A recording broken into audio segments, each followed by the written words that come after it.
Ken, tell me about your boot camps. Are you still holding boot camps during this time?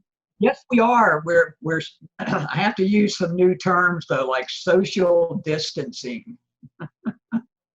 But yeah, we just had one. We had one in Phoenix, Joe. We sold it out. We could only take 8 because of the facility. We sold 8. We've got another one coming up in Houston. It's almost sold out. We're going to be planning one for Seattle. What's happening is kind of interesting is some of the manufacturers are fighting for their own personal boot camp for their brand. Yeah. So the competition is heating up very quickly. Yeah, and we're still getting calls from dealerships for us to come into dealerships. That's what we'll be in Williamsburg Ford next week. I've got to say something about that Ford dealership, Joe. They're one of the CMA dealerships. I know you're probably familiar with Carter Myers Automotive Group.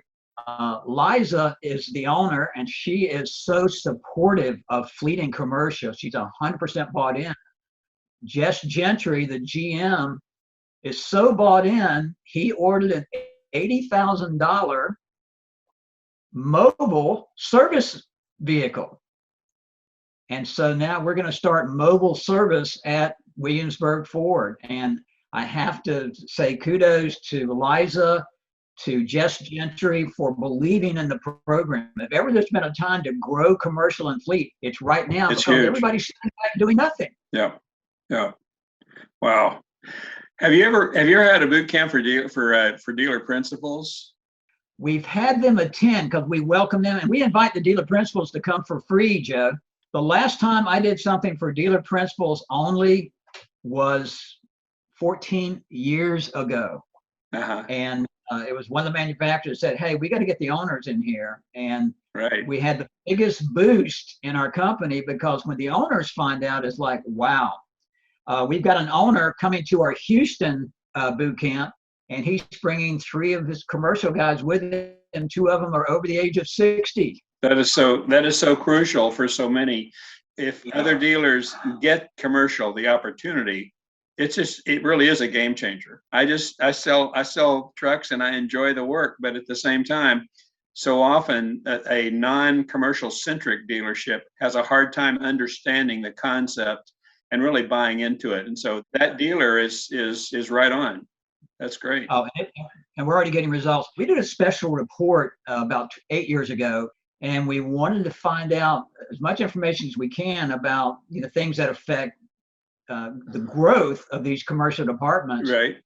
The average bottom line net profit on a commercial vehicle versus a retail, and we didn't include fleet in this, was 3 times higher.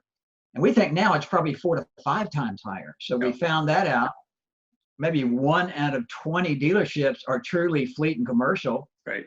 So we found out that the competition was far less. Right. And we found out that most of those dealerships were not making sales calls, and yet they were still successful. So the ones that were making calls tended to sell 3 times more vehicles than the ones who didn't make calls.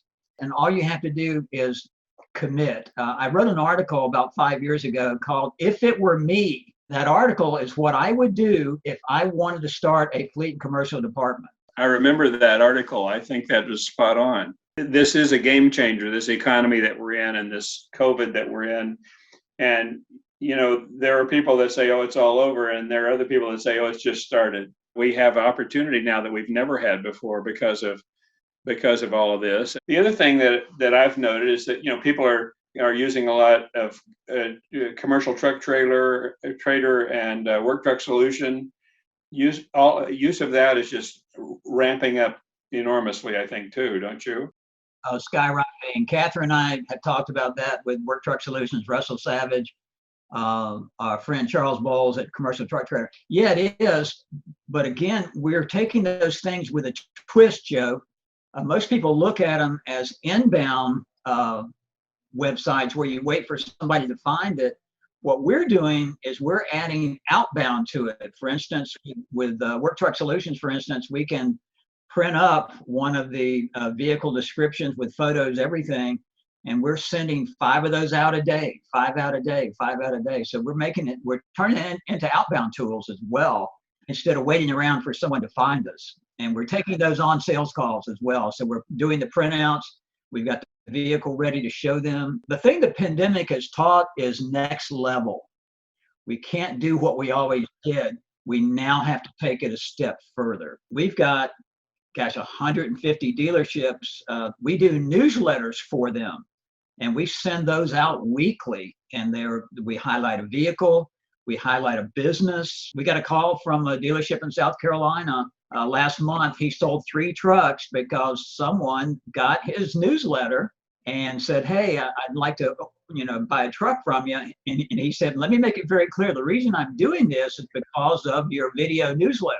No one else had contacted him. So our guy Steve was the only one that did.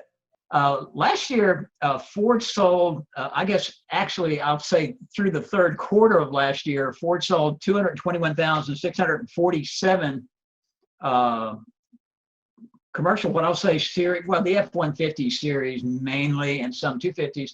And that was an increase of 3.5% of the year before, 2019. Ram sold 150,156 in 2020, a lot less. And they actually dropped 3.4%. Yeah. So the lesson is everybody still wants a Ford truck. So, amen, brother. And we got to keep that in mind, and we got to show our inventory where they can actually see it. We've got to get involved with the internet, particularly the products that are out there like Work Truck Solutions. A great product, and it can be utilized in so many ways. Yeah. They've got to get outside the dealership. They've got to join trade associations and be active in it, be active in the chamber. If anybody wanted to get into commercial vehicle sales, this is the time to do it, because everybody else is sitting back complaining about how bad things are. And the ones who are out there actively working, they're marketing, they started electronic newsletters, they're going to the Zoom meetings, they're doing all the right things, are prospering amazingly well. Yeah. Amazingly well. Yeah. So the lesson is, you're missing a gold mine opportunity if you're not selling commercial and fleet vehicles. Yeah, well said. All right, my brother. Well, listen, you come up to Seattle, and we'll have more than coffee. How's that? That works. Find a good steakhouse, Joe. I've got it already. I'm calling for the reservation tonight. I'm in. I'll give you the date as soon as we finalize it. Good, brother. Good, brother.